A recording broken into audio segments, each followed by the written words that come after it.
En République démocratique du Congo, le nouveau découpage territorial divise au Katanga. Désormais, le pays compte 26 provinces au lieu de 11.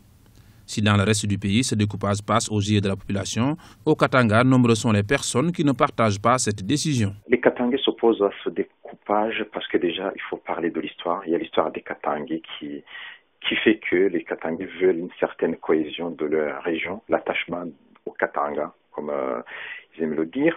Il y a aussi les richesses minières parce qu'ils veulent garder ces richesses qui font de la prospérité du Katanga. Les Katangais aimeraient avoir gardé toujours la richesse sans partager. Un esprit qu'on peut dire un peu égoïste, mais en même temps, il faut dire que c'est de l'influence. Le Katanga uni, le grand Katanga était influent. Ils aimeraient bien garder l'influence au niveau national parce que c'est une région riche et une région aussi qui a eu beaucoup de choses dans le passé et qui garde aussi de l'influence au niveau du pouvoir. Malgré la mobilisation de certaines associations qui ont envoyé des pétitions aux autorités pour dire non à ce découpage territorial, le Katanga est composé désormais de 4 provinces aux grandes dames de la population. Il y a surtout le côté culturel, le côté historique et le côté aussi richesse qui font que les Katangais veulent rester unis. Ils constatent qu'en divisant dans 4 régions, ils auraient moins de poids au niveau national et donc ça serait en quelque sorte la fin de l'influence du Katanga sur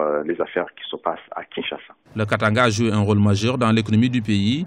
En guise d'exemple, l'État a reçu 90 millions de dollars de redevances minières en 2012. Inscrite dans la Constitution de 2006, le découpage territorial n'a jamais été appliqué. L'Assemblée nationale a examiné et voté le 9 janvier 2015 la loi fixant les limites des nouvelles provinces.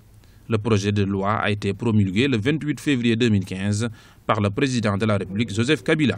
Avec diligence à celle de